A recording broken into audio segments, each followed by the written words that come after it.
السلام علیکم دوستوں، اللہ تعالیٰ جو کرتا ہے ہمیشہ بہتری کے لیے کرتا ہے۔ بحیثیت مسلمان ہم سب کا اس پر ایمان بھی ہے۔ اللہ تعالیٰ ہماری مدد ضرور کرتا ہے، لیکن وہ مدد کرنے کے لیے خود نہیں اترتا، بلکہ ایسے اسباب پیدا کرتا ہے جس کی وجہ سے ہماری مدد ہو جاتی ہے اور ہم مشکل سے نکل جاتے ہیں۔ آج کا قصہ کچھ ایسا ہی ہے۔ ایک گاؤں میں سیلاب آنے والا ہوتا ہے۔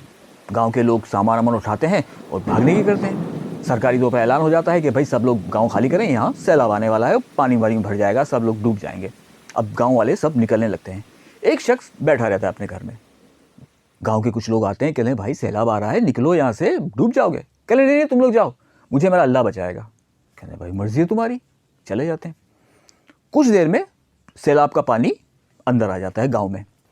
اب پانی جو ہے وہ آتے آتے گھٹنوں گھٹنوں تک آ جاتا ہے۔ کچھ لوگ، دو چار لوگ اور آتے ہیں اس کے پاس، کہتے ہیں بھائی کیا تو پاگل واگل ہو گیا کیا، نکل یہاں سے، سیلاب آ گیا، ڈوب جائے گا، مر جائے گا تو۔ کہتے ہیں نہیں تم لوگ جاؤ، مجھے میرا اللہ بچائے گا۔ وہ بھی چلے جاتے ہیں۔ اب پانی بڑھتے بڑھتے بڑھتے کمر تک آ جاتا ہے۔ اتنے میں سرکاری کشتیاں آتی ہیں، ریسکیو کی ٹیمیں آتی ہیں کشتی لے کر۔ کہتے ہیں چلو چلو فٹافٹ کشتی میں بیٹھو ورنہ ڈوب جاؤ گے، سیلاب آ رہا ہے۔ وہ کہتا ہے نہیں تم لوگ جاؤ، مجھے میرا اللہ بچائے گا۔ بہت اصرار کرتے ہیں لیکن وہ نہیں مانتا، کشتی بھی چلی جاتی ہے۔ اب پانی بڑھتے بڑھتے بڑھتے اس کی گردن تک آ جاتا ہے۔ اتنے میں ایک ہیلی کاپٹر آتا ہے، اوپر سے ایک سیڑھی پھینکتا ہے۔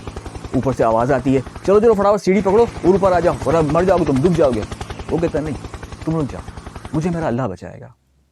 ہیلی کاپٹر والے کافی چیختے چلاتے ہیں لیکن وہ نہیں سنتا۔ ہیلی کاپٹر والے چلے جاتے ہیں۔ اب پانی جو ہے وہ سر سے گزر جاتا ہے، وہ ڈوب جاتا ہے، مر جاتا ہے، اوپر پہنچتا ہے۔ فرشتوں سے کہتا ہے یار میں تو اللہ کی مدد کا انتظار ہی کر رہا تھا کہ اللہ مجھے نکالے گا، لیکن اللہ نے بچایا نہیں مجھے یار۔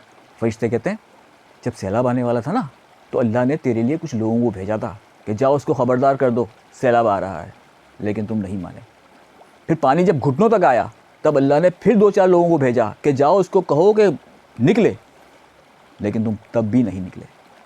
جب کمر تک پانی آیا تب اللہ نے تمہارے لیے کشتی بھیجی، تب بھی تم نہیں نکلے۔ جب پانی گردن تک آیا تو اللہ نے تمہارے لیے ایک ہیلی کاپٹر بھیجا، تمہاری سمجھ میں پھر بھی نہیں آیا۔ اب اللہ تعالیٰ خود تو آ کے تمہیں نکالنے سے رہا۔ اللہ تعالیٰ ہمیشہ اسباب بناتا ہے، کوشش ہمیں کرنی چاہیے۔ ایسا کبھی نہیں ہوتا کہ ہم ہاتھ پہ ہاتھ دھرے بیٹھے رہیں کہ جی اللہ ہمیں کھلائے گا، اللہ ہمیں پلائے گا، اللہ ہمیں پالے گا۔ ایسا کبھی نہیں ہوتا، ورنہ سارے لوگ گھر میں بیٹھے رہیں اور سارے ہی مسئلے ان کے حل ہوتے رہیں۔ ایسا کچھ نہیں ہوتا، ہمیں بھی ہاتھ پاؤں مارنے پڑتے ہیں۔ اللہ حافظ۔